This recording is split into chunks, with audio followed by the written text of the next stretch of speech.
Bueno, buenas tardes. Bienvenidos y bienvenidas a este primer encuentro del ciclo de conferencias de 30 años de la reforma de la Constitución de 1994, en el que vamos a analizar logros y desafíos a lo largo de 3 conferencias que se van a realizar este año. Este ciclo es coordinado por Insight 21, pero organizado por el Instituto de Derecho Público, cuyo director es el doctor Jorge Orgaz, quien aparte será el moderador de esta conferencia. Les cuento brevemente. Coautor del libro que vamos a hacer. Y coautor del libro que saldrá en próximos meses. Les cuento brevemente. Insight 21 es una oficina o hub o think tank de conocimiento de la Universidad del Siglo XXI. Lo que buscamos a través de Insight es justamente generar estos espacios que sirvan como generadores de conocimiento que permitan contribuir al debate público, a la generación y a la contribución sobre la agenda pública y sobre todo a la toma de decisiones informada, consciente, abierta, tanto del sector privado como público. Este tipo de actividades es el que estamos buscando desarrollar y nos da muchísima alegría que haya tenido tan buena recepción. Y en Insight contamos con 12 institutos sobre diferentes disciplinas. Muchos de sus directores están aquí en este momento.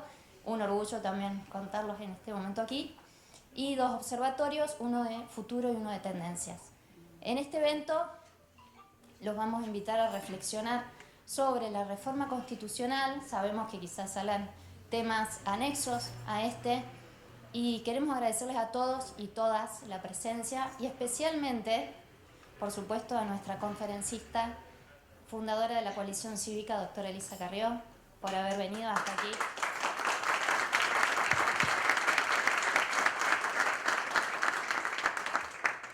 También agradecerle a la dirigente de la Coalición Cívica en Córdoba y parlamentaria del Mercosur, abogada Claudia Sesma.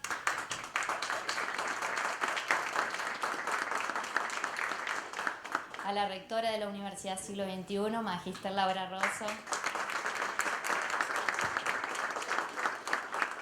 Al secretario general de Academia y Desarrollo, doctor Leonardo Medrano. Al director del Instituto de Derecho Público, que además es quien logró que esto ocurra, el doctor Jorge Orgaz.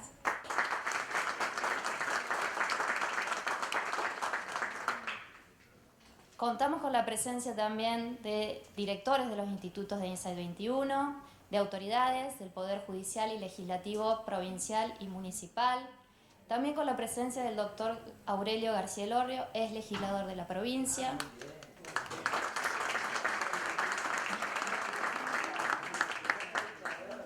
Docentes y estudiantes de la universidad, a quien le damos una muy cálida bienvenida. Periodistas, medios de comunicación, público en general.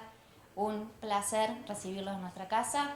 Ahora le doy la palabra al doctor Jorge Orgaz, que va a hacer la presentación de la conferencista y va a dar inicio al evento. Gracias.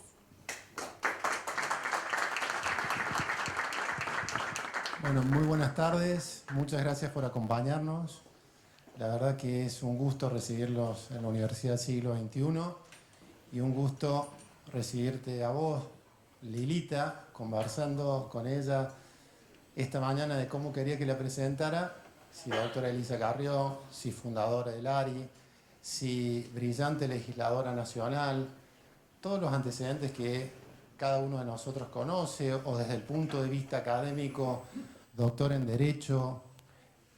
Podríamos citar miles de sus antecedentes. Simplemente me dijo, Jorge, quiero que me presentes como Lilita. Así que, bueno, eso es imposible. Así que, bienvenida Lilita, ha sido realmente un gran esfuerzo. Valoramos que estés acá en Córdoba, en nuestra universidad.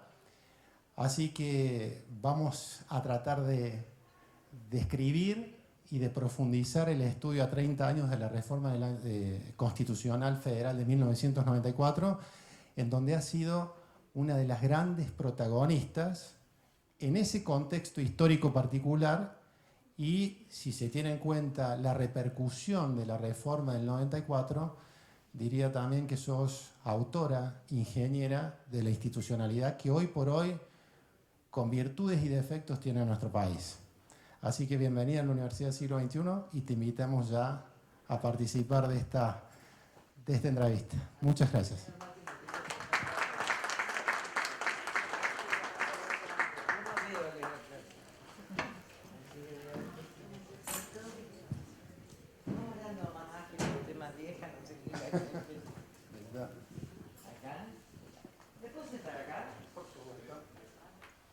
Dame mi cosa. Funciona para la derecha. Así duermo todo. ¿Por qué tengo dos yo?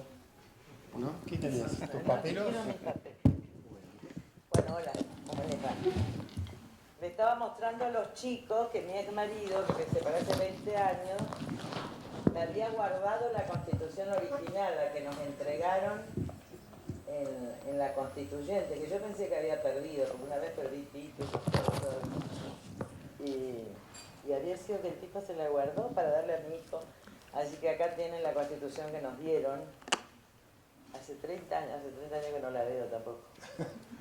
Así que esta es la constitución que nos entregaron y que alguien me dijo que falta un artículo o un párrafo, pero es la original. Es la original. Cuando juramos en el Palacio Urquiza. Bueno, Lilita. Pero vamos a hacer un diálogo y después que la gente pregunte. Exactamente. Bueno, Lilita, quería, como para comenzar a conversar en torno a la reforma del año 94, ¿cómo podrías caracterizar aquel momento político alrededor de la reforma? Es decir, con un presidente como Carlos Menem necesitado de una reelección y a su vez una sociedad argentina también en una situación muy particular. ¿Cómo veías el momento político de entonces? Claro, lo que habría que aclarar es que yo no tenía nada que ver con la política. Entonces, yo en ese momento era profesora titular de Derecho Constitucional y profesora titular de Derecho Político. Y tenía un estudio jurídico, había estado en la justicia desde 10 años y había parido un hijo en octubre, que es Nacho, que va a cumplir ahora, creo que cumple 30, porque tiene los años de la Constitución, no sé cómo es. Así que la verdad es que yo era una estudiosa de la ciencia política, pero nunca había entrado a un comité, nunca había estado en ningún lado. ¿Cómo veía el momento político? Obviamente en ese momento lo que se trasluce era que había un intento de Menem de lograr la reelección. Y Alfonsín, eso sí, porque Alfonsín yo conocía, obviamente era una persona sumamente informada, y además Alfonsín era el íntimo amigo de mi padre de muchos años antes. Es decir, de cuando yo tengo 9 o 10 años. Con lo cual nosotros íbamos, por ejemplo, a Mar del Plata y pasábamos por Chascomús o con Ilia, que era íntimo amigo de mi abuelo, y yo estaba también desde chiquita en la casa del Sanatorio Conde, atrás, en Carlos Paz. O sea, yo me pasé mi infancia viendo personas que después terminaron siendo presidentes, que no me parecían tan importantes tampoco, ni lo son ahora, ¿entendés? Nadie, no tienen que agrandar esa figura, personas normales que después llegan a presidente, algunos se creen famosos, pero vos sabés que la fama es una estafa. El único que nunca se creyó famoso en realidad fue don Arturo. Así que, ¿qué pasó ahí? Hubo un momento que sí me acuerdo, es que Alfonsín estaba en contra de la reelección, eso lo tengo claro. Entonces estaba en contra de la reforma. Hasta que un día sale un artículo donde se revela que Cotino Siglia, con Luis Barrio Nuevo, un sindicalista gastronómico, más Cotino Siglia, que es un personaje,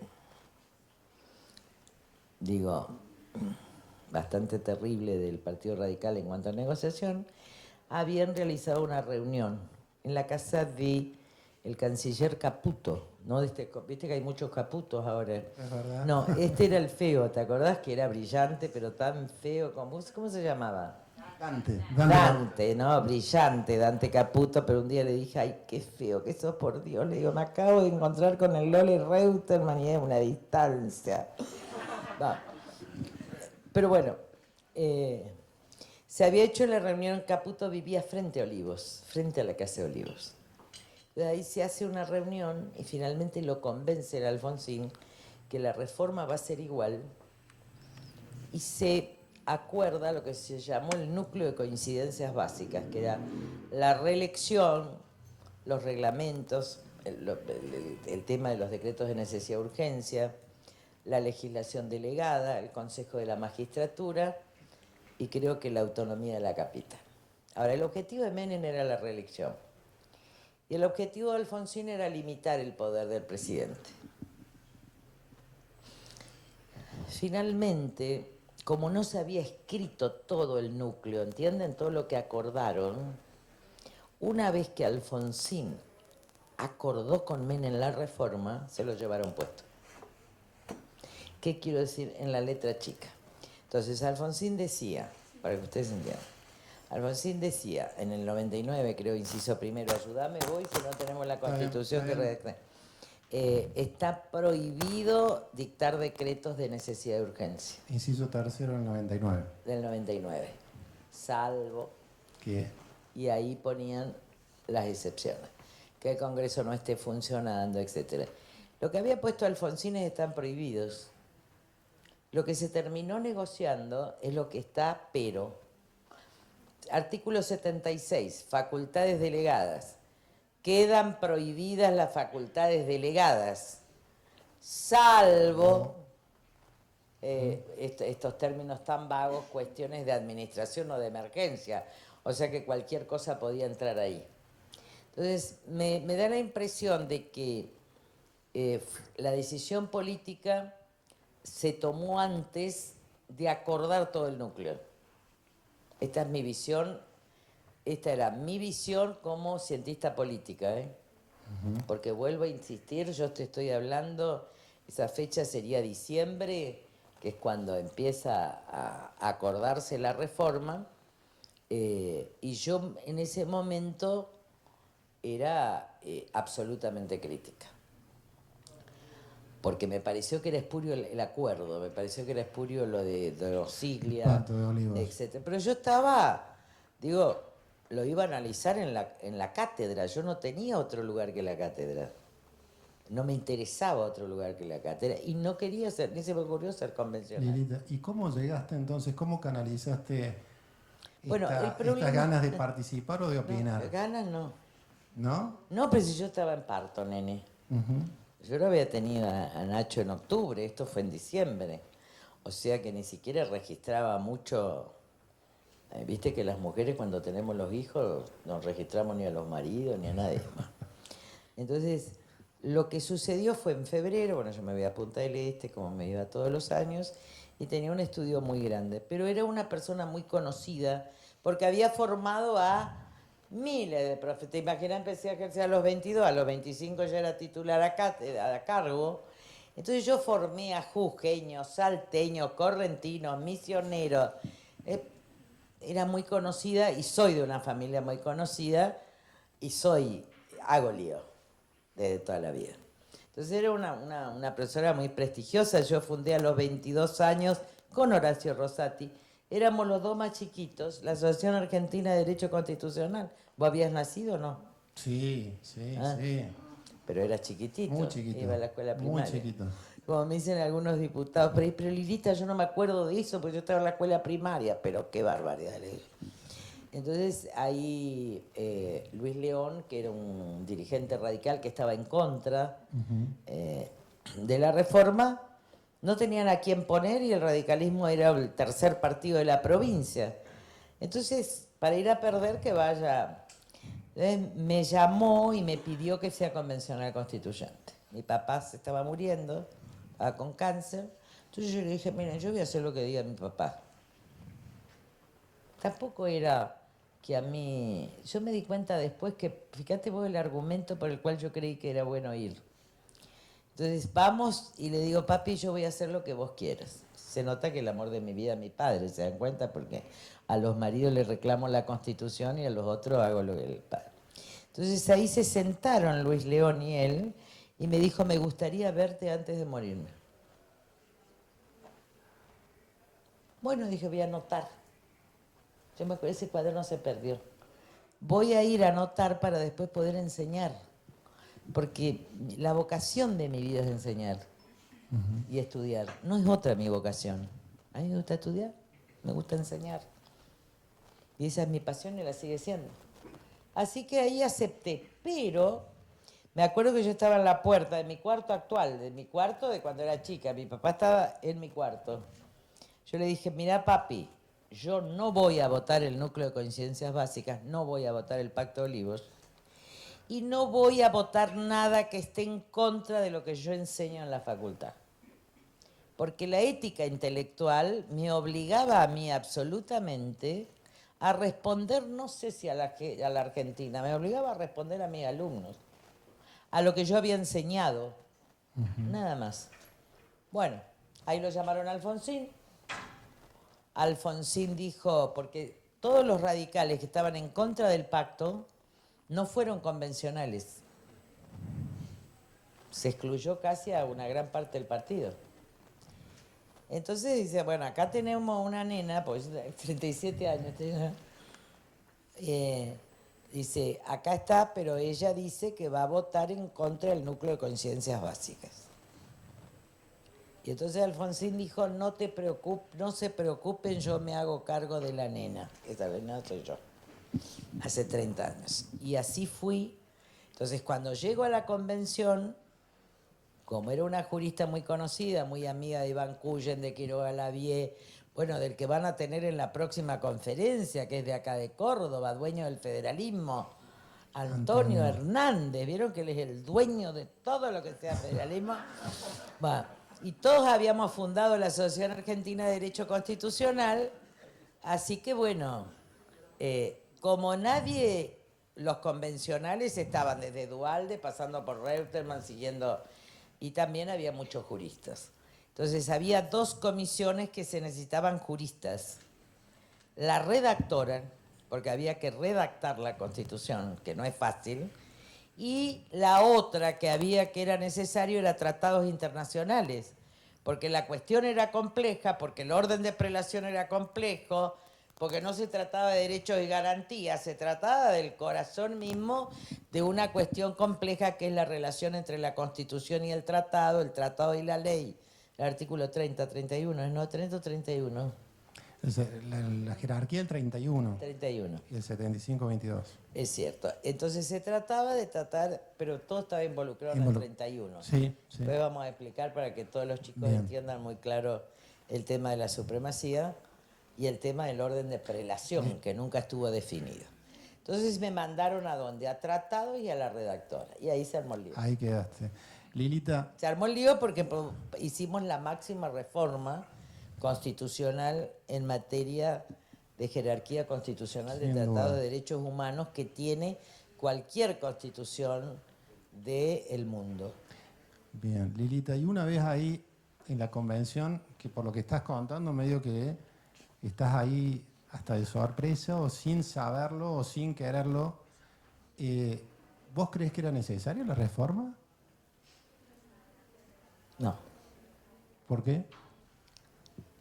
Porque a mí me gustó mucho siempre la Constitución del 53-60.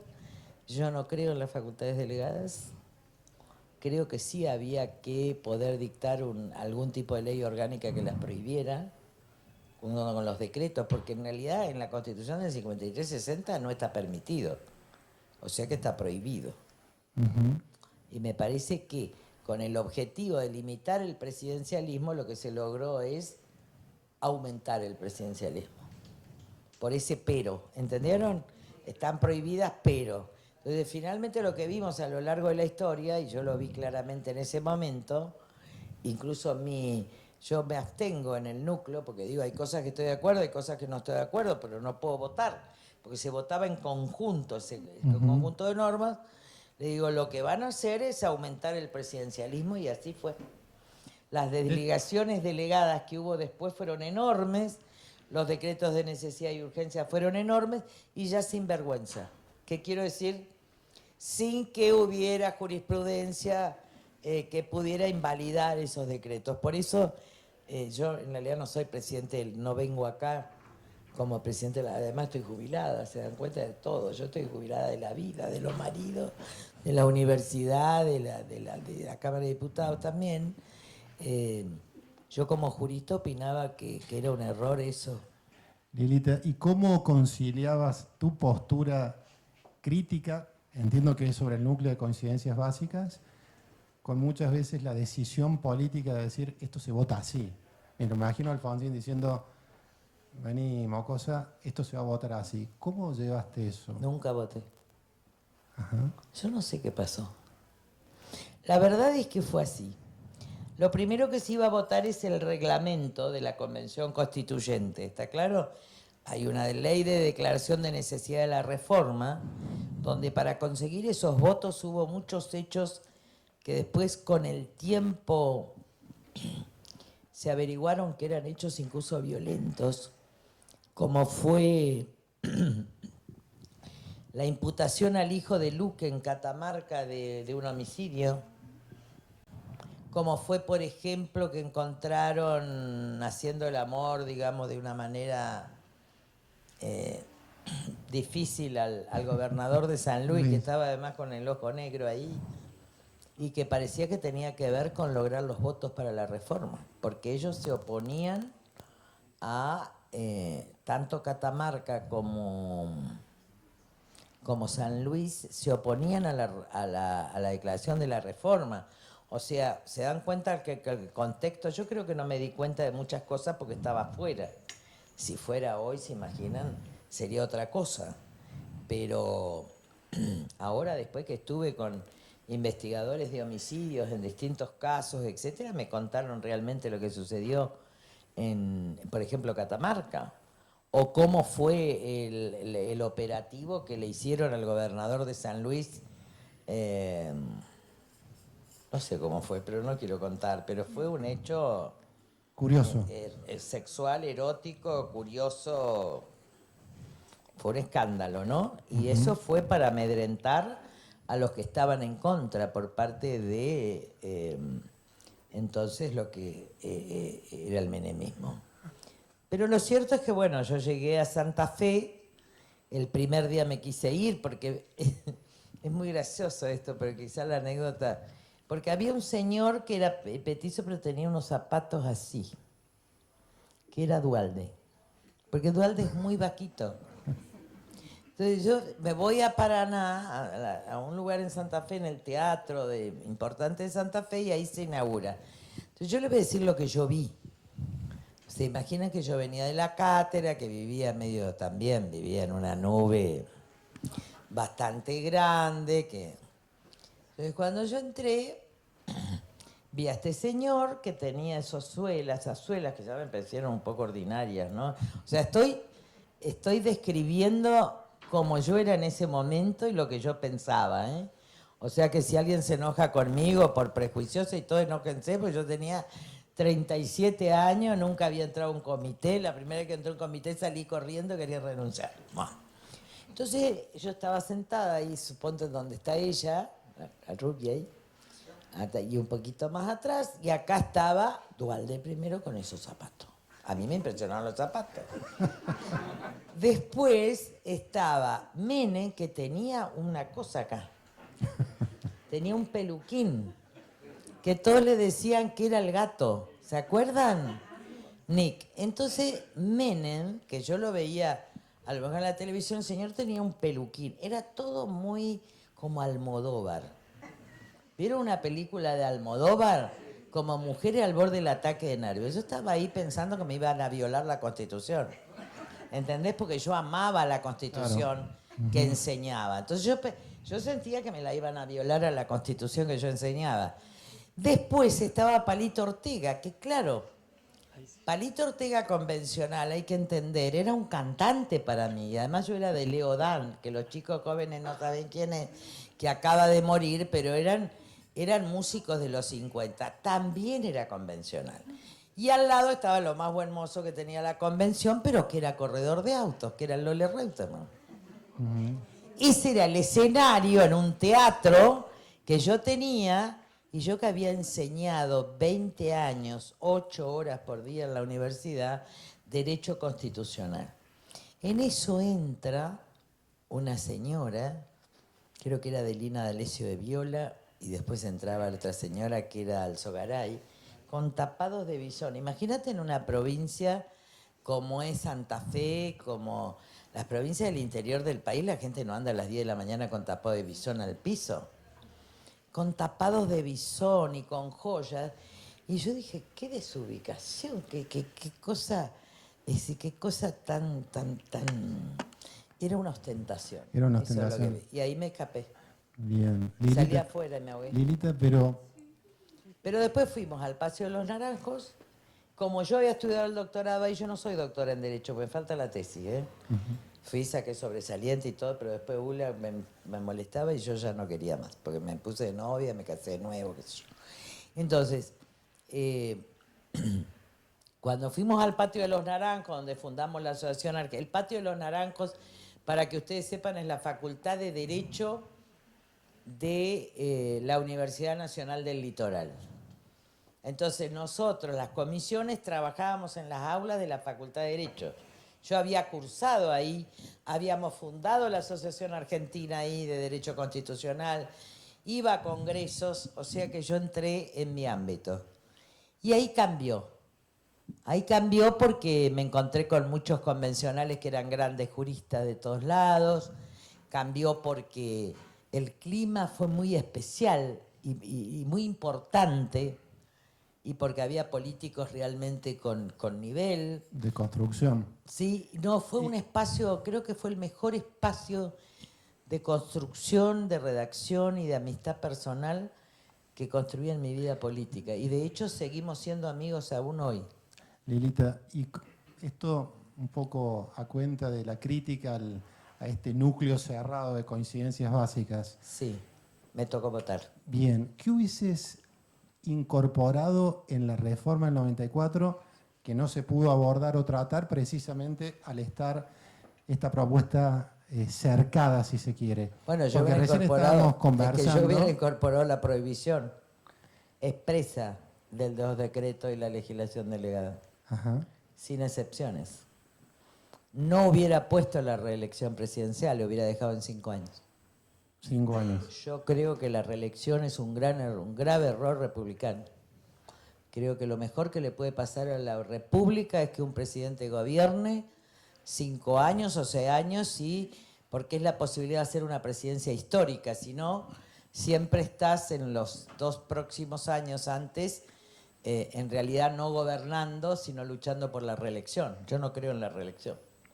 Bien. Creo bien. que le ha hecho mucho daño a la Argentina la reelección presidencial. O sea, que ya en aquel momento vos pensás que la Convención Constituyente no abordó temas que eran centrales para el futuro del país. Bueno, lo logramos abordar a ver, había un núcleo que era el núcleo de coincidencias básicas y había otros temas donde, que eso hacia el poder. Y en otros temas donde los constituyentes podían jugar, digamos, ¿está claro? Donde podían hacer lo que ellos pensaban porque no iba a cambiar el esquema de poder central. Y ahí es donde jugamos con Foucault. Yo encontré el intersticio. Foucault decía en Microfísica del Poder que uno tiene que encontrar el intersticio por donde puede ejercer. Entonces, cuando fuimos a la comisión de tratado, nosotros lo único que teníamos que decir era que el tratado era superior a la ley. Orden de prelación. Es decir, la Constitución, el tratado, la ley. Porque había muchos problemas con los tratados si eran de directa ejecución, si no eran de directa ejecución, con los tratados en tiempo de guerra, que eran superiores a la Constitución, merquímica. Entonces era una cosa muy compleja, que no es para a lo mejor explicarla acá, sí te dejé todo. Perfecto. Te dejé todo porque yo me parece que estoy sola hablando ahí. Está Cuyen, está Iván Cuyen, está Quiroga Lavie. Entonces fuimos a esa comisión de tratados, Juan Picafiero la presidía, y hubo una transversalidad absoluta, tanto del PJ, porque se fueron a inscribir como PJ gente que estaba convencida de los derechos humanos. No estaban las madres, las abuelas, nada, Era la comisión más de menos importancia para la reforma y se convirtió en la En lo reforma más más importante. importante. Entonces podíamos jugar. Eh, estaba el Frepaso, Juan Picafiero era la única comisión que le dieron a presidir. Yo estaba por el radicalismo, Llamosas de Córdoba estaba por el peronismo, bueno, y había un montón de juristas, Quiroga Lavie, estaba Iván Cullen, estaba Natale. Natale me molestó bastante, yo lo molesté bastante, era lindísimo Natale, pero estaba la chica de Pando. Entonces se armó una transversalidad, miren, entre todos los partidos que fue maravillosa. Entonces, en 2 días decidimos todo. Después va a haber las discusiones porque, claro, yo tenía que dar los argumentos jurídicos. ¿Qué se decidió? Que íbamos a darle jerarquía constitucional, equiparar a la Constitución los tratados de derechos humanos. Solo decía tratados de derechos humanos, ¿eh? No decía tal tratado, tal tratado, tal tratado. Ajá, después hubo un Segunda listado. parte, es decir, el párrafo era los tratados internacionales de derechos humanos tienen la misma jerarquía. La misma jerarquía, es decir, no son parte de la Constitución, tienen la jerarquía. Complementarios. ¿Está claro? No, después vamos a ver lo complementario. Bueno. Para que se entienda, yo decía, no son Constitución, pero tienen jerarquía. Lilita, Esto siempre tienen que acordarse en clase. No son Constitución, pero tienen jerarquía. Entonces se llamaba Tratado de Derechos Humanos y lo tercero era son plenamente operativos. O sea, ¿cuál era la intención? Que los jueces apliquen directamente todos los derechos humanos en los tratados que se habían sancionado, para que ningún juez tenga la excusa de decir no aplico este derecho porque este derecho no está en la Constitución. En realidad fue un orden, yo llamé su versión jurídica. Yo hice positivismo de combate. Es una teoría brasilera que dice lo siguiente, que vos en la lucha por el derecho vos tenés que hacer que los jueces cumplan con los derechos que están prescriptos y las obligaciones en las leyes. Y esto es positivismo de combate. Entonces, al decirle, son plenamente operativos, tienen la misma jerarquía de la Constitución, el objetivo era sacudir a la justicia entera de la Argentina y decir, aplique. Aplique porque si no aplica puede estar en juicio político por prevaricato. Porque hasta ese momento, antes del 94, ningún juez de la Argentina aplicaba ningún tratado. Ni el de Naciones Unidas, ni el Pacto de San José de Costa Rica, etc. Entonces pusimos plenamente operativos. Y después pusimos una cláusula que para denunciarlo, para que pudiera salir se necesitaban los 2/3 del un Congreso. quórum agravado. Claro, después vamos a ver que con 3/4 se pueden incorporar. Eso lo puse yo en la redactora. Yo hicimos muchas cosas. Picardías. La redactora fue maravillosa. Entonces, salió así, fue el primer dictamen. Hubo un clima maravilloso y ahí fue a la comisión redactora.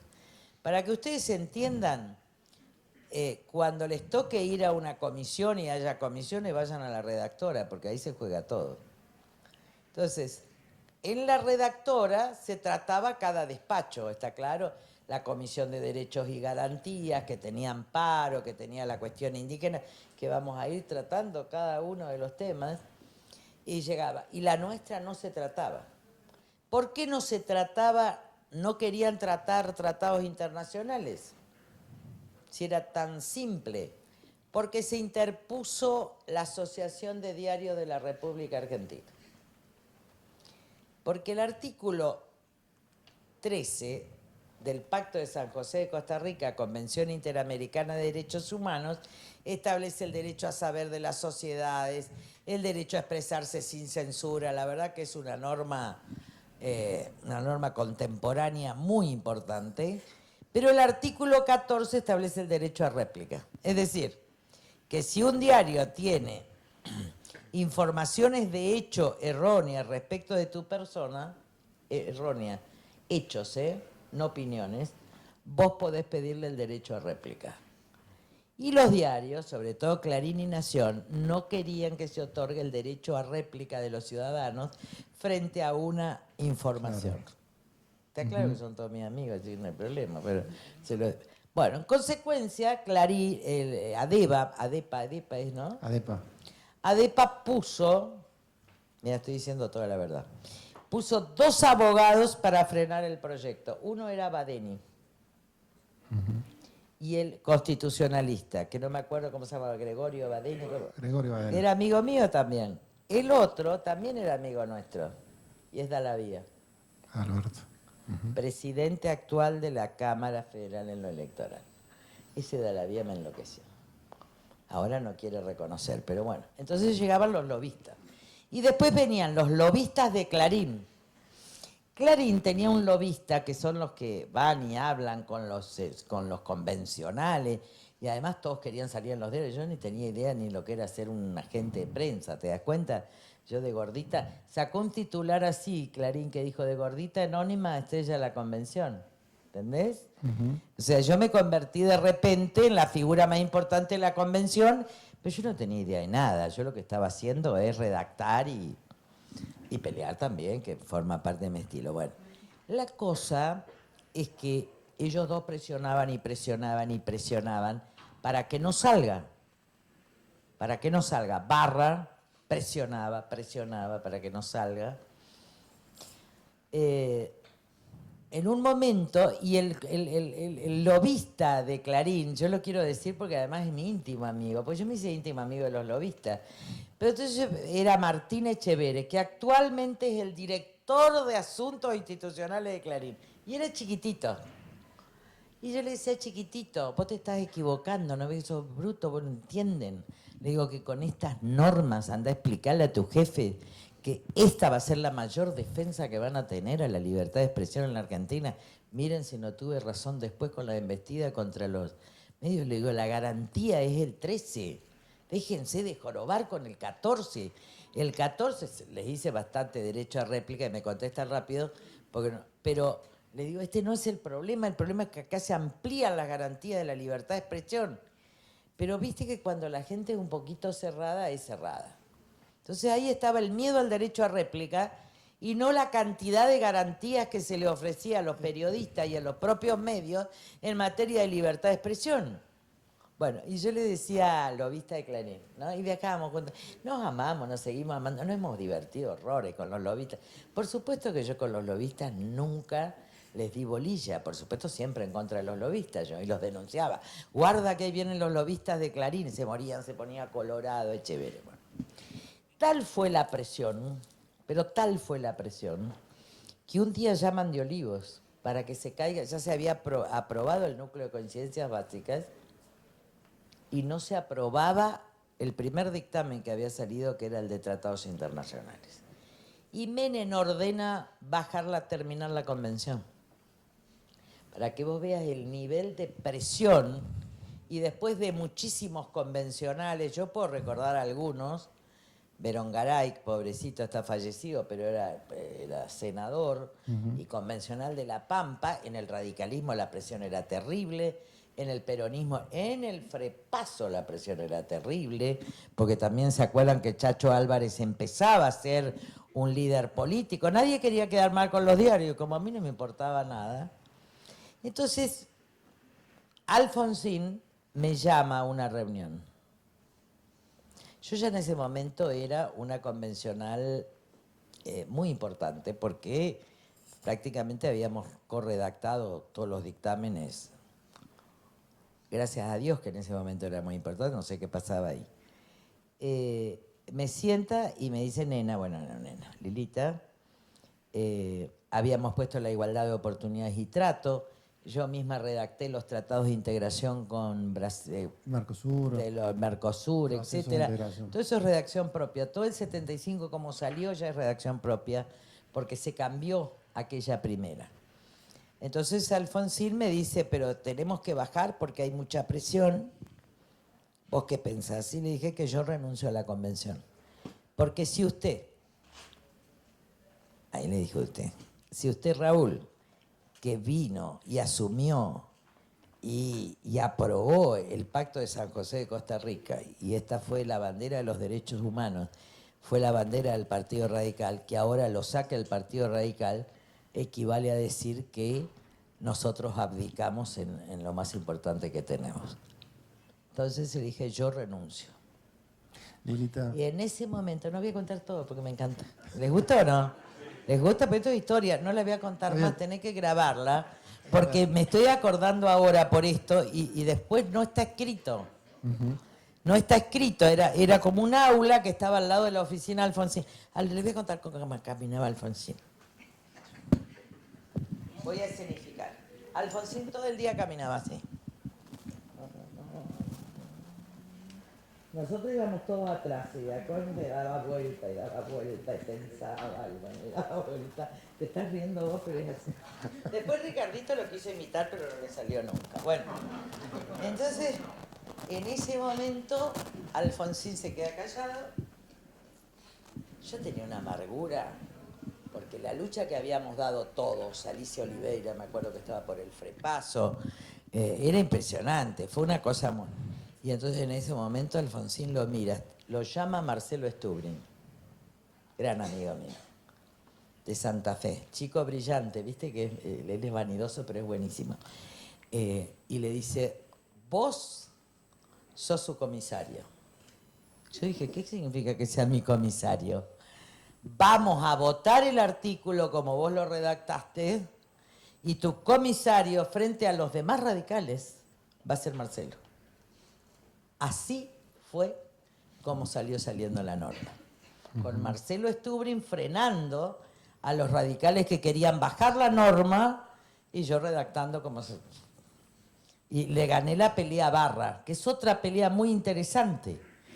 ¿Cuál era la lucha que se dio con Barra? Barra quería poner, bueno, empezamos a poner los tratados, porque querían que especifiquemos los tratados, genocidio, discriminación contra la mujer, del Pacto de Derechos Civiles y Políticos, etcétera. Todo lo que está en el 75, inciso 22.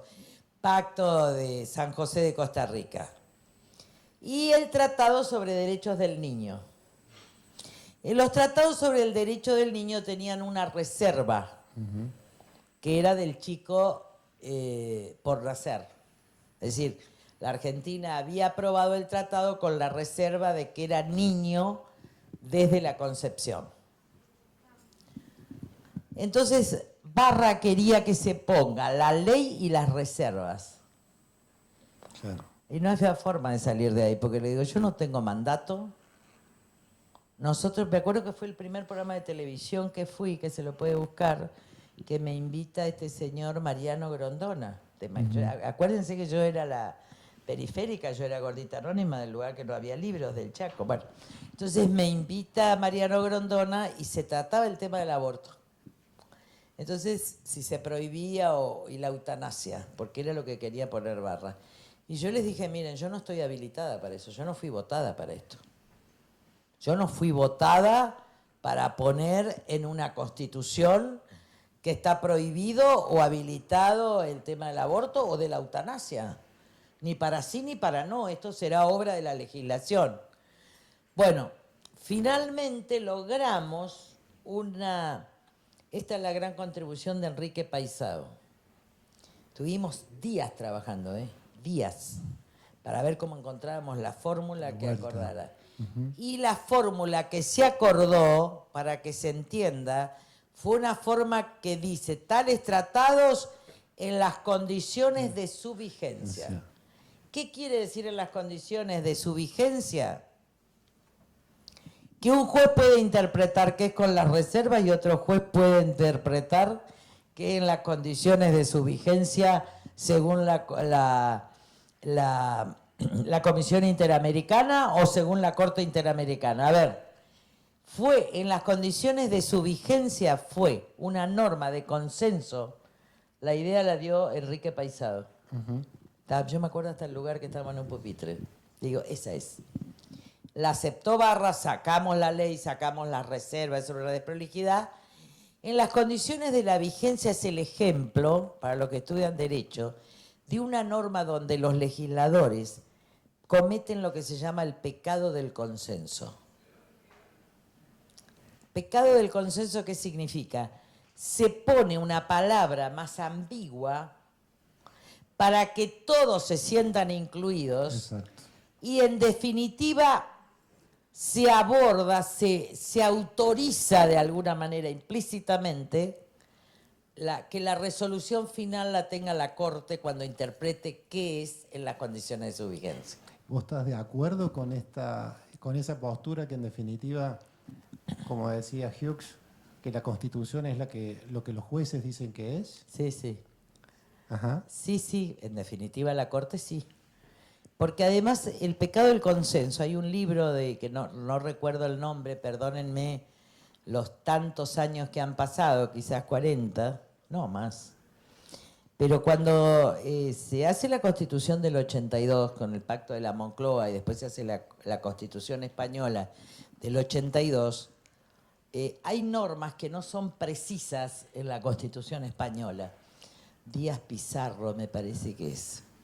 Bueno, ¿por qué? Porque para ponerse de acuerdo la derecha y la izquierda española, fíjense que estaba Izquierda Unida, estaba el PSOE, estaba la derecha falangista, es decir, había que ponerse de acuerdo en una constitución que una a toda una sociedad. Había normas, se recurre a veces a la ambigüedad, ¿está? Más que a la palabra vaga. Ajá. A la palabra vaga, en términos del lenguaje y derecho de Conceptos jurídicos indeterminados. Exacto, lo de Genaro Carrió, de mi tío, el lenguaje y derecho, ¿está? Ese lenguaje vago es una persona vaga. Por ejemplo, yo estoy en la zona de certeza de ser gorda, ¿está claro? Después otra, él está en la zona de certeza, bueno, él está en zona de incerteza. Ella está en zona de certeza de ser flaca, vos estás en zona de incerteza. En la duda. Esa es la vaguedad. ¿Entendieron del lenguaje? Sí. La vaguedad es que no sabés cuándo terminás de ser flaco, empezás a ser gordo, etc. Entonces, eso es objeto de interpretación por el juez.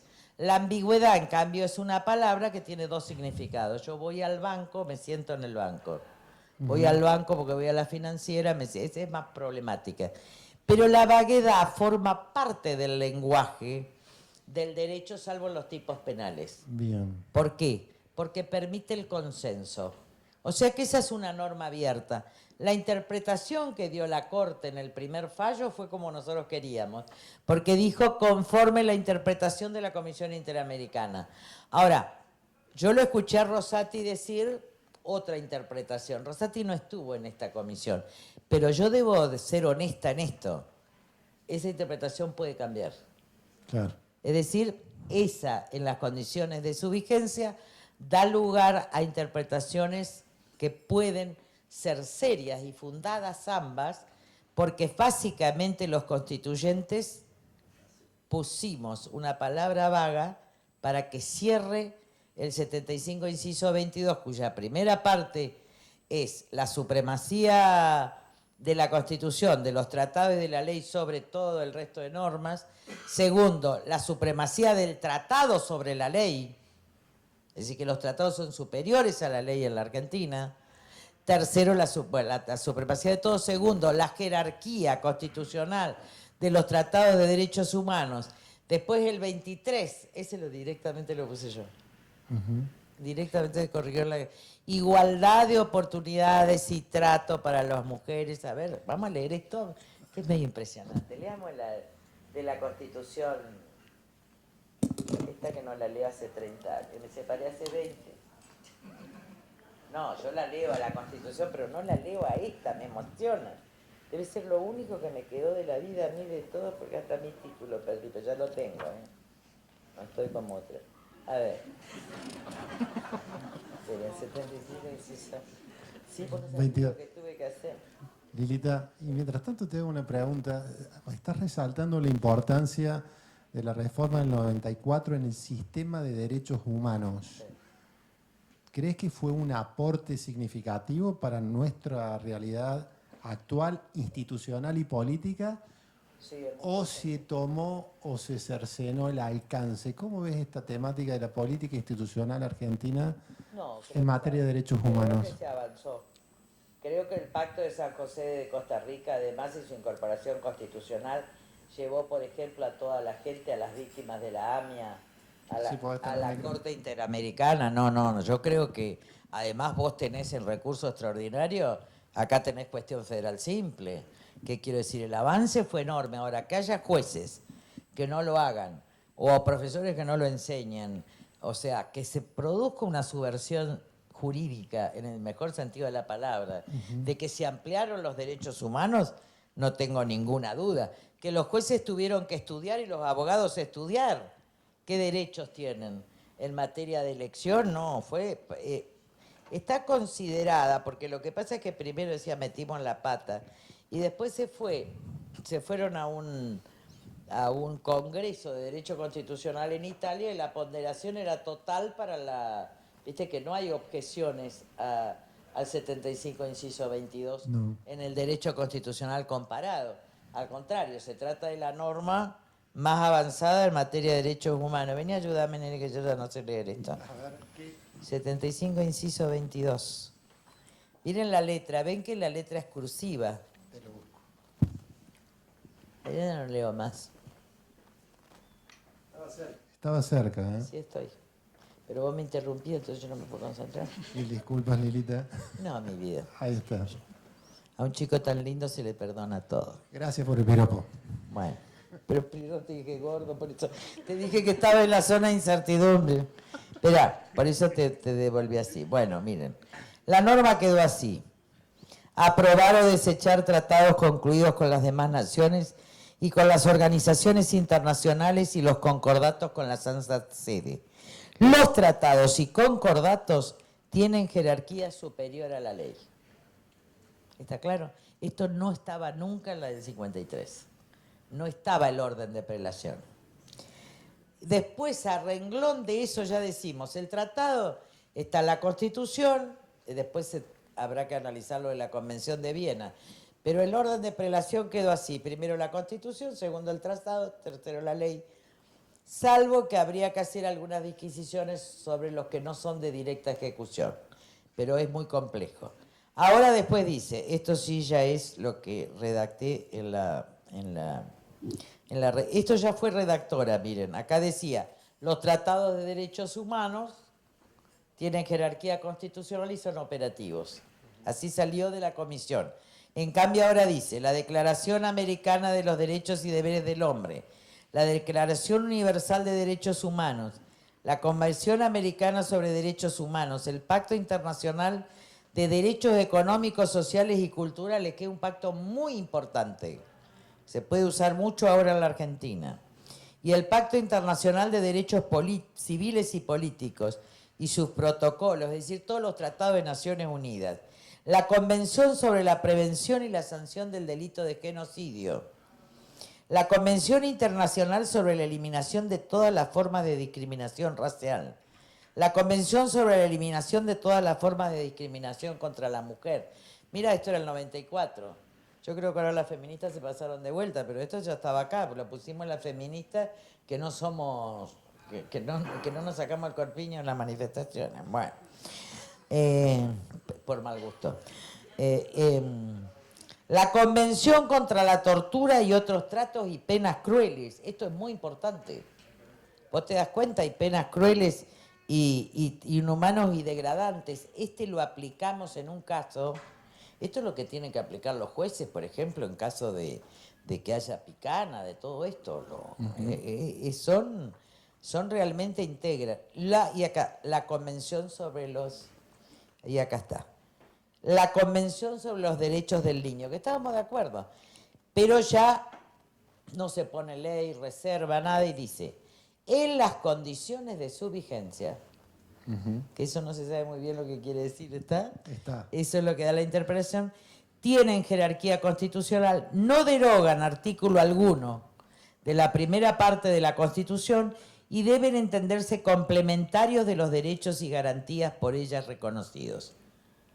Solo podrán ser denunciados, en su caso por el Poder Ejecutivo, acá se cambia un procedimiento, previa aprobación de las 2/3 partes de la totalidad de los miembros de cada Cámara, es decir, que es casi imposible dejar sin efecto. Lo que agregamos, y esto está en la redactora en una discusión con Barra, es que yo propongo que haya otros tratados, esto es la incorporación de una forma flexible de reformar la Constitución. Claro. ¿Por qué?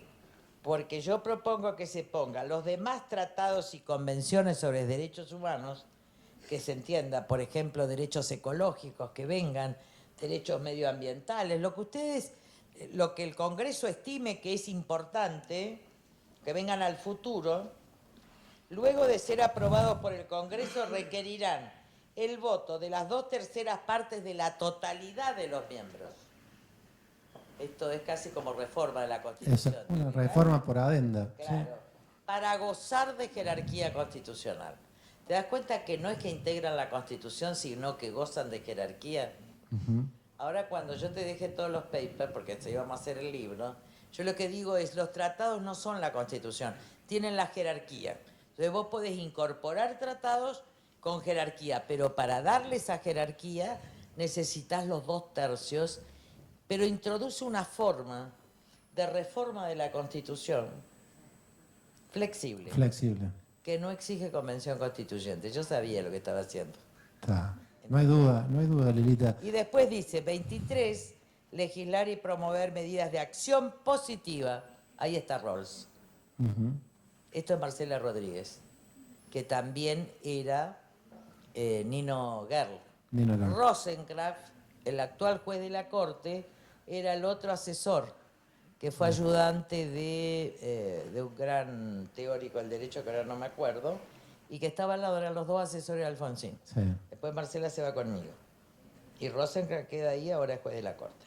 Legislar y promover medidas de acción positiva para garantizar la igualdad real de oportunidades y de trato y el pleno goce y ejercicio de los derechos reconocidos por esta Constitución y por los tratados internacionales, en particular respecto de los niños, las mujeres, los ancianos y las personas con discapacidad. Pero en realidad es todo el tema de la... Estas son las acciones positivas. Lilita, Bueno, después no te puedo hablar más porque después ya viene el Tratado de Integración, que es una sola vuelta con mayoría absoluta para el Mercosur, cuando son siempre que el tratado transnacional, por ejemplo, la creación, como sería la Comunidad Económica Europea. Esto me molesta, esto es metálico. Bueno. Entonces, ahí es el 24, ese lo redactamos Armando Abruzza y yo. Armando Abruzza también era asesor de Alfonsín de Mar del Plata. Ya nos quedábamos solos en la comisión, ya no había nadie. Entonces decidimos hacer esto. Que para los tratados que sean con países, por ejemplo, Estados Unidos, se requiera doble lectura.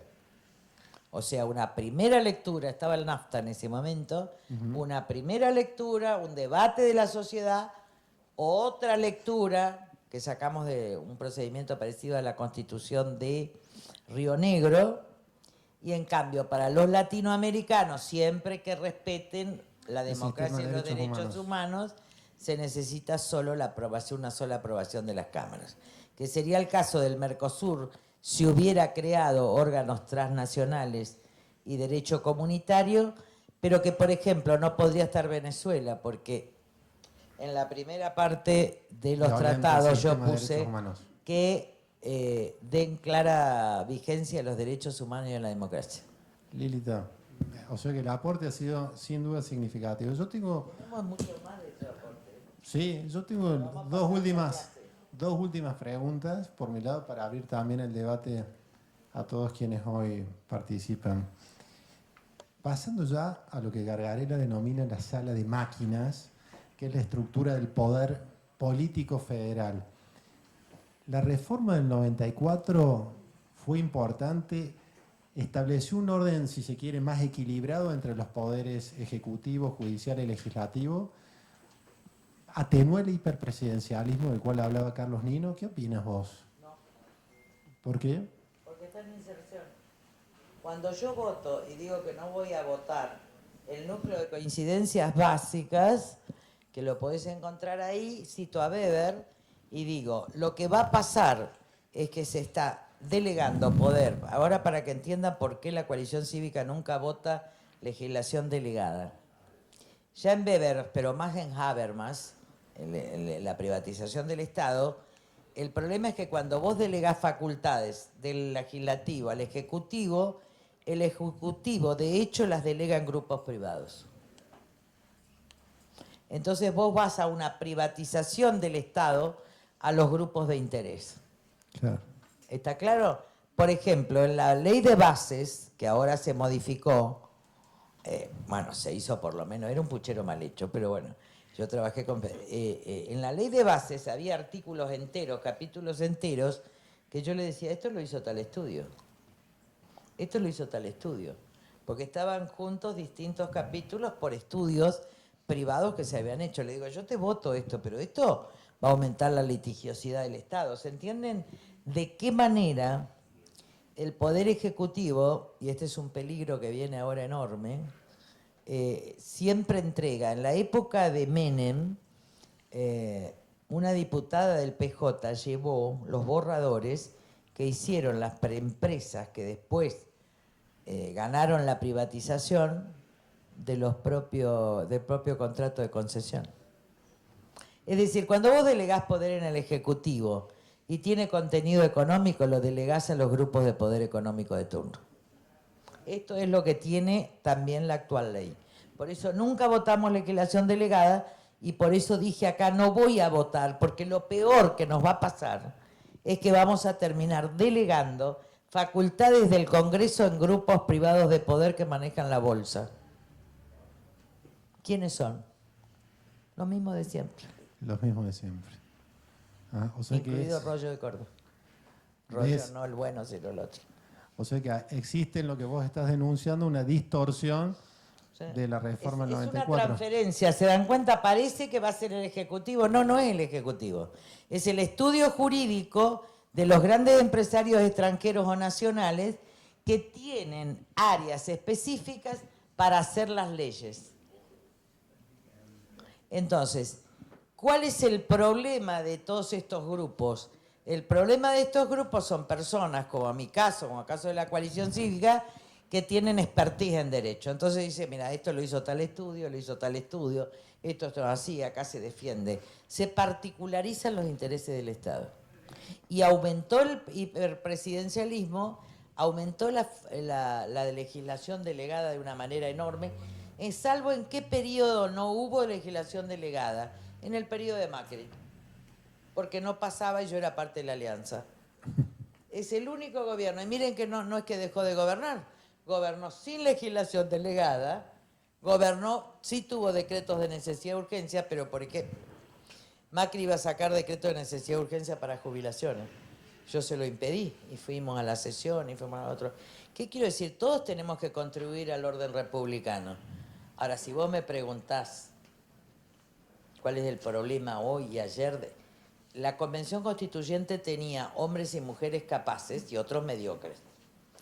Después me tocó dictar la actual ley de consejo, la dictamos Pichetto y yo, la redactamos juntos, porque él era presidente por el PJ y yo vicepresidente por el Partido Radical. O sea, todas las leyes que reglamentaron la Constitución también la hice. Por eso fui de diputada. Bueno, la hicimos con él, con el gringo Soria, que después lo mató la mujer, así todo. Hay muchas anécdotas muy graciosas. Pero lo cierto es que lo que vimos es que lo entramparon a Alfonsín.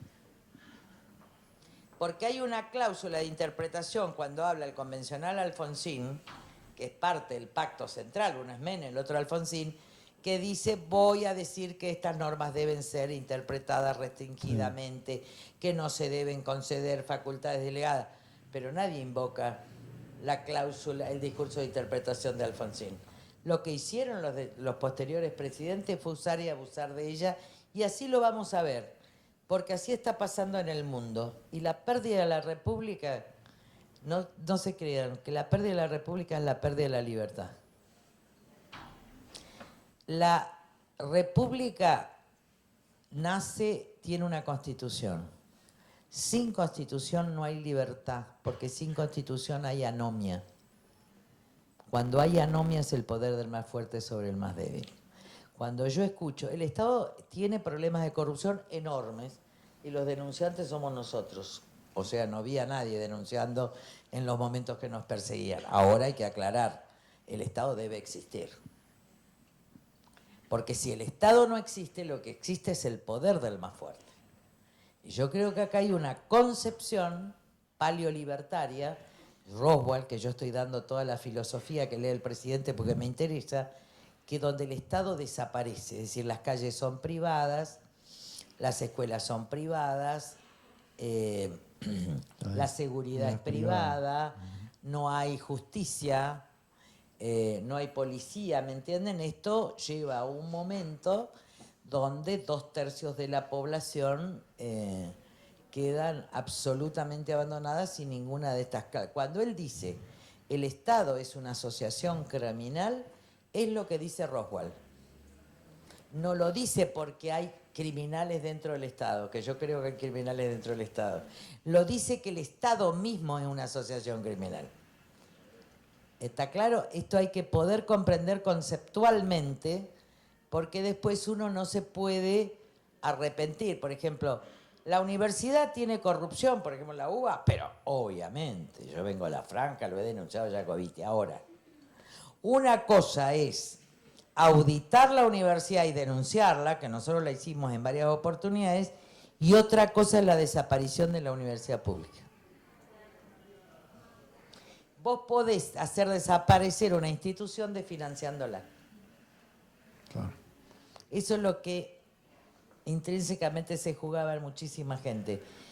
Y también, por ejemplo, respecto a la universidad, decir algo, miren, acá hay un error enorme en la Argentina, sobre todo por los años de corrupción, que es creer que la universidad pública la bancó el Estado y los impuestos. Parte sí, pero la universidad pública en la Argentina, de acá a la quiaca, la bancamos los profesores. ¿Qué ganábamos? Yo, profesora titular, de 2 cátedras, me iba en colectivo porque no sé manejar. Así que yo cruzaba Corrientes desde las 2 de la tarde a las 11 de la noche, todos los días. Por eso trabajaba en la justicia, para poder bancar eso. Después trabajaba en el estudio, para poder comprar los libros, armar las bibliotecas. Y ganaba el equivalente a 30.000 pesos de hoy por las 2 cátedras. Entonces hay una gran mentira, igual que la educación pública en la Argentina. Por supuesto que está destruida y ahora con la inteligencia artificial hay que replantear todo. Ahora guarda, fueron esas instituciones las que permitieron la cohesión social, el lazo social, la construcción de la universidad. Y eso no quiere decir estar en contra de las privadas, al contrario. Yo estoy dando estas clases y voy a sacar este libro en una universidad privada. Y también es cierto que cuando fui a la Universidad de Buenos Aires, que era como mi casa, porque fui jurado ahí de profesores titulares y adjuntos, llegó un momento que no podía ir porque había grupos que se oponían a que vos entres. Pero eso no, por eso no voy a juzgar a la Universidad de la Reforma, ¿no? Lilita, últimas 2 preguntas que pueden encerrarse en una. Un poco de acuerdo a esta fantástica exposición en torno a la génesis de la reforma del 94, a 30 años, ¿cuál es tu balance en general de la reforma? ¿Cuáles son los déficits o las lagunas que presenta la reforma del 94? Y en segundo lugar, si en el estado o en la situación institucional del país que hoy tenemos, de nuestro presente, ¿qué podés hacer vos como docente, como intelectual si se quiere, y a su vez como ciudadana de superficie? ¿Hacer de que yo ya hice todo, nene? Supongo que alguna cosa tendrás. Nene, yo ya hice todo. No tenés nada más para Enfrenté hacer. a los narcos, sí, yo voy a seguir haciendo, pero no digo nada. El tema es que a mí me parece que primero no hay que tocarlo. Es un momento demasiado difícil, que como dice Pérez Reverte en España, Pérez Reverte es un gran escritor, se los recomiendo a todos, periodista de guerra, y para las terceras, yo estoy enamorada de Pérez Reverte, bueno, también estoy enamorada de otro español, del monarca, ¿cómo se llama? Que lo propuse para presidente y nadie lo aceptó. ¿Cómo se llamaba? Y con los candidatos que teníamos, yo quería ser actor español. Pérez Reverte, cuando le hacen una entrevista, un tipo muy agudo, estuvo, viste, esa cosa, estar en las trincheras, sí, ahí donde ves la condición humana. Dijo, miren, en el mundo hay una pandemia de estupidez. Y yo comparto. Yo creo que si no hay espacio para una mínima reflexión, la guerra tecnológica por la estupidez la está ganando China. y la está agarrando a través de TikTok. Porque la velocidad de TikTok, que es muy entretenido, no te deja pensar. La velocidad, Séneca, que tendría que dar estoico la semana, el mes que viene voy a dar estoico, o no sé si Ortega, bueno. Pero Séneca tiene un libro que se llama Elogio de la lentitud. ¿Saben cuándo uno crea? Cuando está aburrido. Le digo a los chicos, a las chicas que están, abúrranse, porque ahí les vienen las ideas más locas. Por eso yo hice muchos desastres. Dice, cuidado que la Lilita está aburrida, está a punto de hacerle algún lío. ¿Está claro? Porque la idea creativa te crea cuando vos estás solo. Cuando vos después querés hacer algo. Ahora, si vos estás todo el día con una adicción al TikTok, vos no podés pensar ni en vos, ni en el otro, y te lleva a la velocidad. O sea, te hace perder tiempo. TikTok, dentro de China, ellos están 10 años adelantados en inteligencia artificial, te podés instruir, te podés estudiar, etcétera. No tiene esta velocidad. La tiene TikTok para el resto del mundo. Entonces, en la medida en que no podamos pensar, vamos a tener modas, a tener avatares, ¿entienden? Vamos a terminar eligiendo un muñeco artificial, presidente. ¿Cómo que no? ¿Cómo que no? ¿Cómo las mujeres no van a elegir un hombre artificial si te dice todo que sí? Y ustedes todos dicen que no. A nada dice que sí a todo. ¿Está claro? Está claro. Si se conoce, te da los gustos. Al final vos, entre el otro que se pone chinchudo, la otra, bueno, va a terminar queriendo a alguien que además hace lo que vos querés. Hace lo que vos querés. Y esta es una forma de dominación que yo la señalaba en la Convención Constituyente, citando a Eco en el discurso de la educación. La única forma de libertad en el mundo del futuro va a ser la subversión semiótica, es decir, cambiarle el significado, criticar lo que estás escuchando. Subversión semiótica sería subvertir la imagen, ¿entienden? Que no te llegue literalmente y te penetre. Date cuenta que te están estupidizando. Date cuenta que están repitiendo. Porque cuando empezaron las técnicas de estupidización humana, fueron extraordinarias y no era la inteligencia artificial. Era el discurso de Goebbels, secretario de ministro de propaganda de Hitler, repitiendo a un pueblo cansado siempre las mismas cosas a la misma hora de la noche. Ese pueblo llegó un día que llenó las plazas para pedir la solución final, es decir, el exterminio judío. ¿Entendieron que la estupidez sin masa te puede llevar porque vos estás cansado, porque vos... Y ahora está pasando lo mismo. El prime time, las 10 de la noche, es el espacio donde toda la consigna se repite. Entonces, esto amplificado, la tecnología no es buena ni es mala, ¿no? Es una técnica. Ahora, la tecnología al servicio de la destrucción del hombre, de la mente del hombre, y al servicio de la guerra, está el Guernica de Picasso. Creo que el mundo no aprendió los 45 millones de muertos de la Segunda Guerra Mundial, y creo que está recreando, porque la estupidez de los buenos, cuando se hace Eichmann en Jerusalén, Hannah Arendt, que tiene el nombre de mi instituto, ella va a un juicio. Eichmann es uno de los jerarcas nazis, ¿no?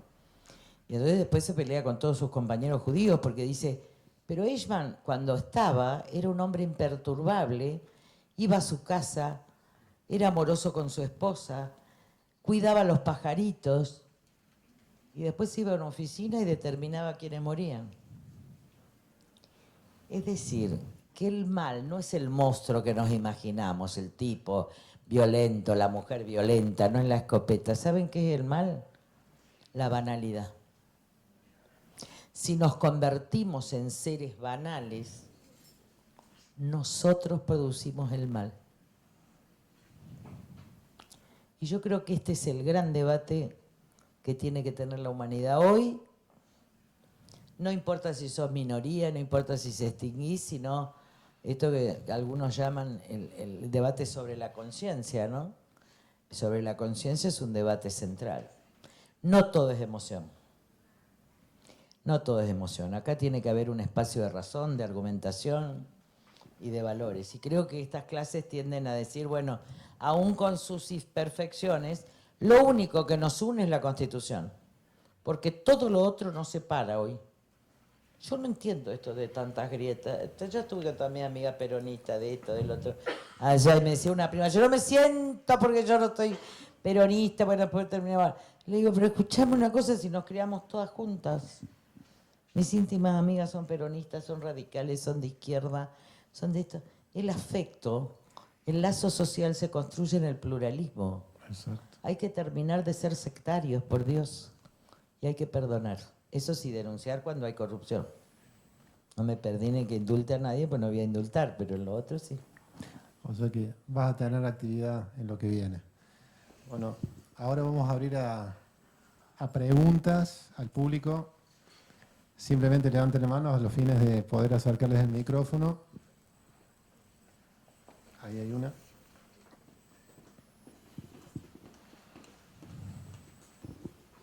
Hola, muy buenas tardes, doctora.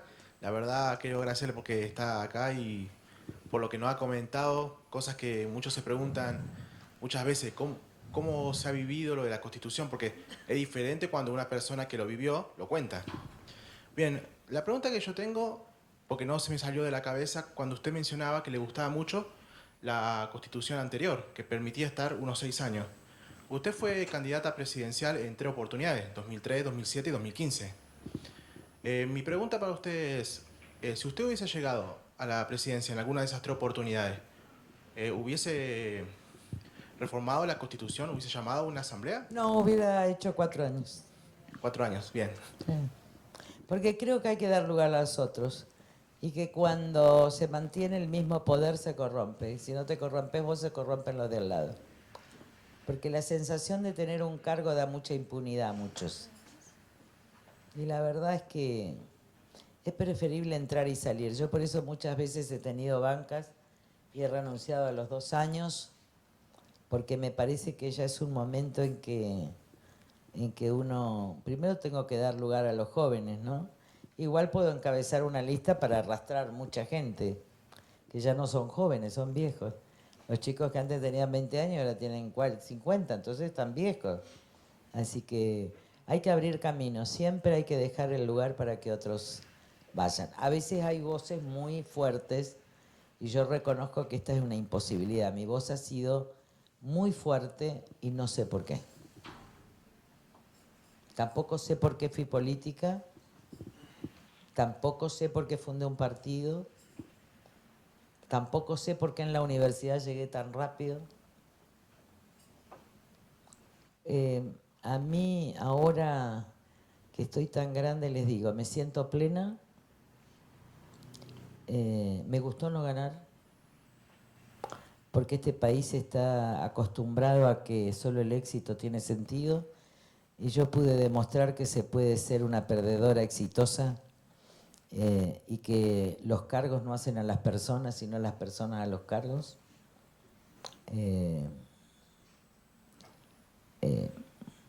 Me parece que nosotros perdimos que hay demasiada ambición por el poder y demasiada mediocridad en el conocimiento.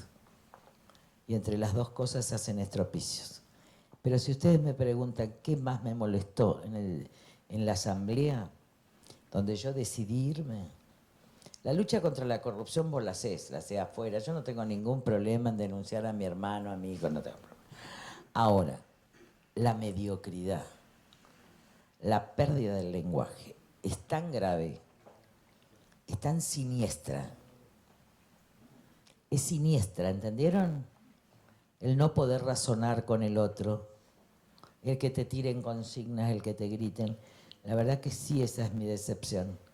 Porque yo siempre me imaginé un congreso, y lo viví en muchas oportunidades, un congreso con, mira, yo me acuerdo con Caferata Nores, con todo, No sabés las cosas que hacíamos. Yo los llevaba a ellos, obviamente. Viste que los hombres hay que llevarlos.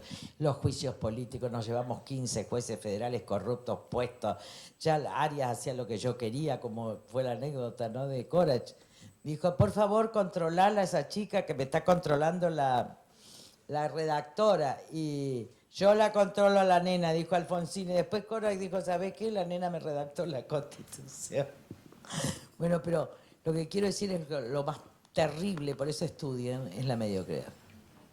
La mediocridad nos hace egoístas, la mediocridad nos hace resentidos, la mediocridad nos vuelve vulgares. ¿Vieron el lenguaje tan vulgar? Chicos, no pierdan el lenguaje. Si pierden el lenguaje, perdieron la humanidad. Y yo creo que ahora es así, ha sido, pero no tiene que ver con el Congreso, ¿eh? Tiene que ver con nuestra sociedad, con nosotros mismos. Esta decadencia del lenguaje, de la educación, porque uno piensa con el lenguaje. Si uno no tiene palabras no puede pensar. ¿Se dan cuenta de lo que digo?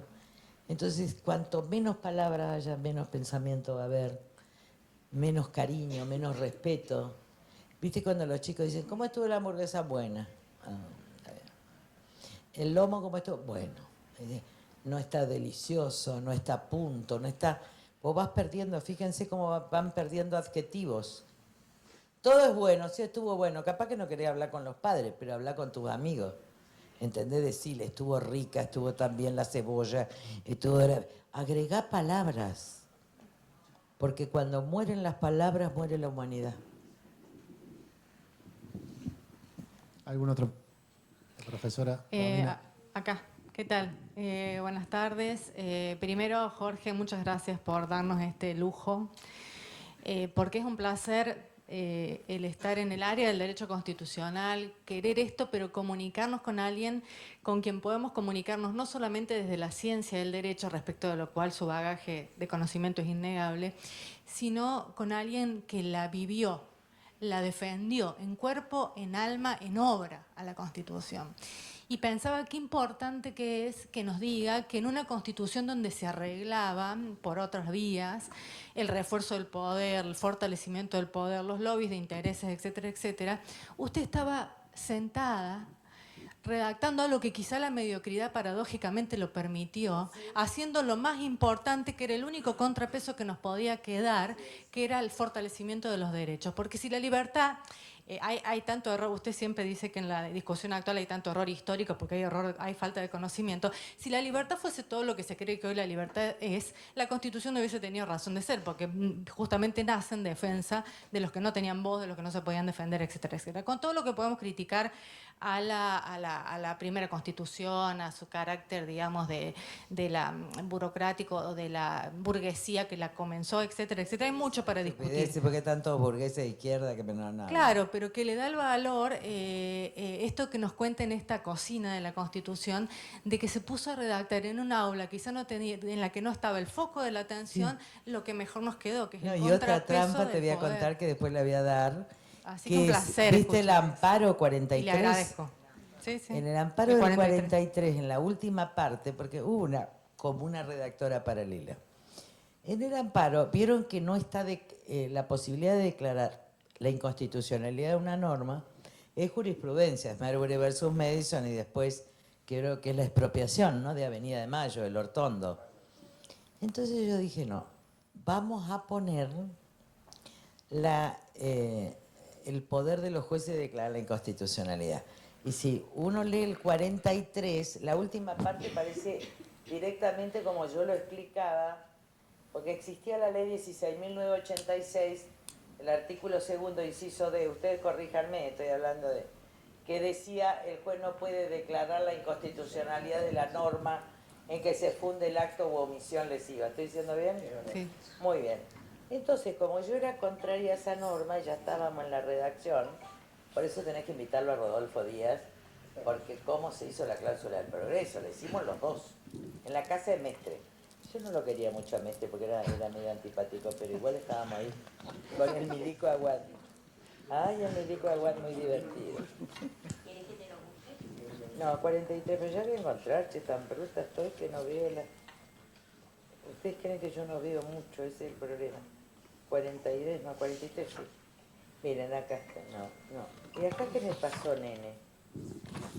¿Dónde está el 43? Acá está. Miren, toda persona podrá interponer acción expeditita y rápida de amparo siempre que no exista otro medio judicial más idóneo. Es la figura del amparo de Siricot, donde está tu tataranieto, como el tío abuelo, que fue el gran juez de la corte, Alfredo Orgaz, el de los caros Siricot que crearon el amparo jurisprudencial. Mira qué lindo. Esto tenemos que escribir porque es el homenaje a tu tío abuelo. Bueno, entonces, que no exista otro remedio judicial más idóneo contra todo acto u omisión. Vayan escuchando despacio lo que les interesa. De autoridades públicas o de particulares, que en forma actual o inminente lesione, restrinja, altere o amenace con arbitrariedad e ilegalidad manifiesta, y ahí viene la trampa. Trampa no, ahí amplío derechos. Derechos y garantías reconocidos por esta Constitución, un tratado o una ley. O sea, que antes el amparo era solo cuando se violaba la Constitución, o el derecho estaba en la Constitución. Sin embargo, Carloncho Sánchez Viamonte en la Constitución de Entre Ríos 1933, había puesto lo que venía de Marbury versus Madison, que son los mandamientos de ejecución y prohibición. Es decir, que si a vos la ley te otorga un derecho, vos podés pedirle al juez, señores, hágame cumplir el derecho. Esto también está en el amparo, yo le puse. Esto no se dio cuenta nadie. Reconocido por esta Constitución o un tratado o una ley. Es decir, que el amparo procede para aplicar una ley. Se amplió. Y ahí viene lo que no estaba escrito, que es la declaración de inconstitucionalidad, que ya se veía que los poderes ejecutivos venían en avance de los judiciales y que ningún poder ejecutivo quiere que le declare inconstitucional una norma. Entonces, como una jurisprudencia puede voltearse con otra, yo escribí, en el caso, el juez podrá declarar la inconstitucionalidad de la norma en que se funde el acto u omisión lesiva. Esta es la primera vez que en la Constitución está el poder de los jueces de declarar la inconstitucionalidad de una ley. Y esto no solo se rige para el amparo, sino para todo el sistema jurídico argentino. Esas dos cositas son importantes. Una porque entra la injunction y el mandamos. Y la otra porque ya no se puede discutir. Y cuando dice podrá, ahí me cambiaron, porque yo puse debería, porque entonces entraba de oficio. Pero también habilita, viste que lo dejé pendiente, vos podés entender que es de oficio. Yo sí soy juez y veo que una norma es inconstitucional, la declaro de oficio, aunque no haya pedido parte. Porque yo tengo que aplicar el derecho. Es para discutir, pero... Es para discutir. ¿Alguna otra pregunta? Ninguna. Hago yo una, la última, gracias. Elisa, un placer escucharte. Tengo una pregunta que te aleja un poco de la jurisprudencia. Yo no vengo del ámbito de las ciencias jurídicas. Te va a acercar al federalismo, pero te quería consultar, como estando acá, es una pregunta que creo interesante, si consideras que tuvo un impacto positivo o negativo para los territorios provinciales la reforma del 94 y por qué. Mira, el sistema de elección me parece que está bien, porque volver a la elección indirecta sería un retroceso enorme. Este argumento de los que más... Miren, si hay más gente en el Gran Buenos Aires, es porque hay provincias que se despoblaron por falta... Esto hace al crecimiento económico, no tiene que ver. Yo creo en la votación. Si no, estarían impugnadas todas las elecciones y con el sistema corrupto de la Argentina... todos los electores estarían comprados, pasó en Corrientes, no. Acá lo mejor es una elección. Ese tema. Y en el federalismo está la autonomía municipal, que es importante. Está la posibilidad de las regiones, que las provincias no la están usando. Se habilitan las regiones. Y en el tema de coparticipación federal, que eso sí vamos a hablar, porque finalmente los redactamos Rodolfo Díaz y yo. No hubo acuerdo sobre la coparticipación. Entonces, para que pudieran votar todos, tuvimos que hacer ese sistema tan complejo de que se requería la aprobación de las legislaturas. Yo creo de todas maneras que todavía no se lo ha intentado. Con Caferata Nores éramos diputados en el año 97, 98, qué sé yo, hace tanto. Sí, 95, 99. Sí, estaba buen mozo, sigue y está casado encima con una más joven. Bueno, Es profesora emérita. pero lo vi con una más joven, es de la Sagrada Familia. Tanto no sé, tanto Es de no la sé. Sagrada Caferata, era lo más así. Y lo vi en la Sagrada Familia en pleno. Un día lo invité a casa con la mujer y lo dejé plantado porque tenía otra cena. Ay, qué gracioso. Bueno, pero, ¿qué estaba hablando de Caferata que me acordé de la novia de Noel? De la coparticipación. De la coparticipación. En el año 97, todavía no, 98, ya con motivo, creo que iba a ser candidato de la Rúa, etcétera. Yo planteé y discutimos mucho con Caferata, que es un tipo muy lúcido, armar un ministerio expreso, una secretaría expresa de coparticipación federal, para ir arreglando, ¿entendés?, por parte y por provincia, porque la vieja ley que rige es un desastre. Lo que sí no se dio en la convención es una buena discusión sobre el sistema impositivo. Entonces hay una superposición impositiva dramática.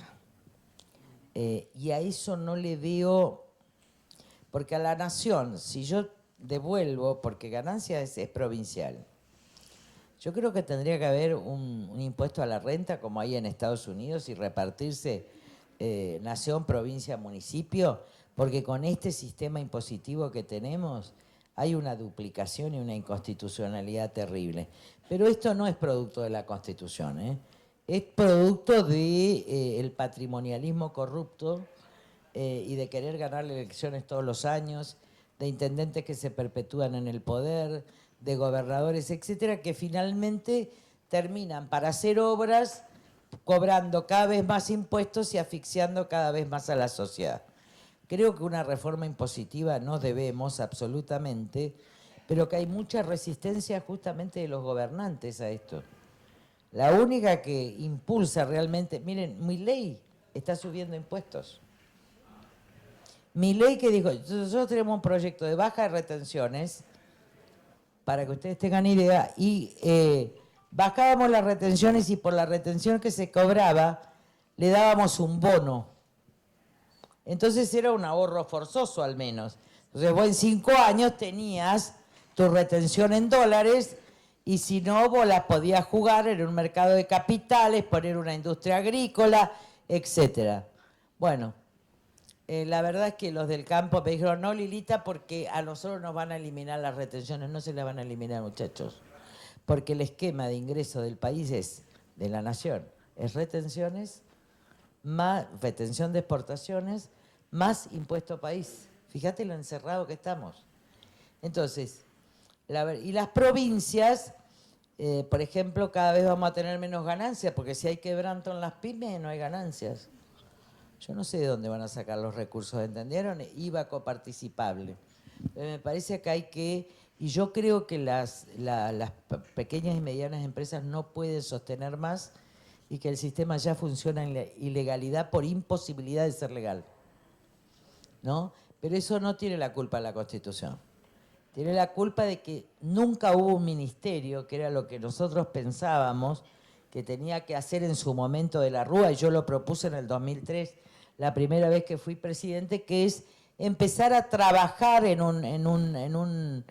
una secretaría de coordinación para llegar en 8 años a un nuevo sistema. ¿Está? El tema es que si lo querés sancionar ya, no podés porque siempre vas a tener una provincia que se oponga. Pero si vas trabajando las grandes provincias, las provincias del centro, más provincia de Buenos Aires, después vas arreglando una a una, te van a quedar el problema de 2. Del Chaco, por ejemplo, que está cuarta. ¿Cómo va a estar cuarta el Chaco y quinta Mendoza? ¿Está bien? No. Sí, como que no. Yo soy chaqueña. No.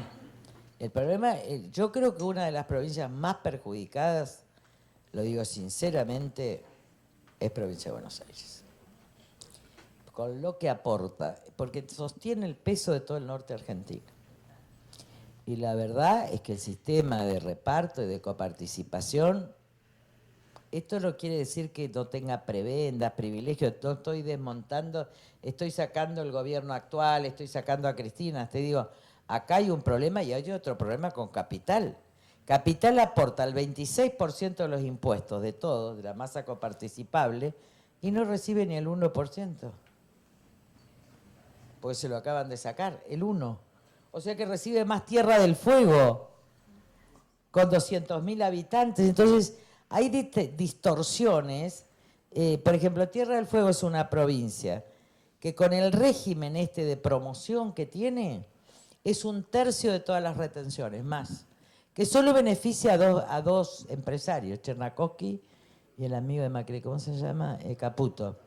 ¿Se dan cuenta? Ya con eso yo podría bajar un 30% de las retenciones. Entonces, la verdad es que hay que hacer un régimen más unificado y menos distorsivo. Y el nuevo régimen de inversiones que se está aprobando, se está discutiendo, es un horror. Porque el que viene a invertir con 200 millones de dólares, que además puede blanquear, no va a pagar impuesto al cheque, va a pagar 25 de ganancias y va a poder transferir todas las utilidades fuera del país durante 30 años. ¿Qué le vas a decir vos a una pyme o a una mediana empresa decente en el país que paga 33 de ganancia, que paga impuesto al cheque? Entonces, hay cosas que no se puede, tienen que haber condiciones iguales, porque si no, la situación impositiva realmente, pero hay que ponerse a trabajar no hoy, o hay que ponerse a trabajar hoy para 8 años. Tiene que haber una secretaría donde vaya con alguien muy capaz en materia tributaria para ir acordando primero con las grandes, después con el nordeste, por región digo, ¿no?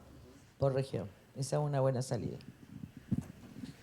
Bueno, primero que todo, Lilita, ha sido un gusto conversar con vos sobre la reforma del 94, sobre la universidad, sobre la educación y te diría sobre la vida misma. Así que te agradecemos. Agradecerle a Jorge especialmente de la y universidad. a Siglo XXI que me haya invitado porque, bueno, me da la oportunidad de contar estas cosas, espero que las podamos contar enteras. Seguro que sí. Porque después de esto ya no hablo más, después de este año. Me voy a olvidar de la Constitución que redacté. No te olvides, pero te quería decir que ha habido un No, gran la voy a esfuerzo encarnar, pero... de todas las autoridades de la universidad, Sí, de agradecer Insight profundamente. 21, acá de Flor, de todos los que colaboraron. Y decirles llamados que... por teléfono, mails para que vos estuvieras acá. Agradecerles. Y finalmente también agradecerles a todos los que hoy nos acompañaron participando de este evento que para nosotros ha sido muy, muy importante. Y espero que lo pongan en YouTube, porque hay mucha gente en el país que llamó para inscribirse, pero no podía. Lo vamos a poner en YouTube, ¿sí? Así que bueno, muy buenas tardes. Sepan que este es el primer encuentro con Lilita. Vamos a tener a lo largo del año dos nuevos encuentros en relación a las distintas temáticas de la reforma del 94 y para coronar en ese libro que también seguramente va a tener una excelente presentación y difusión. Bueno. Muchísimas gracias, Lilita, y gracias por acompañarnos. Gracias.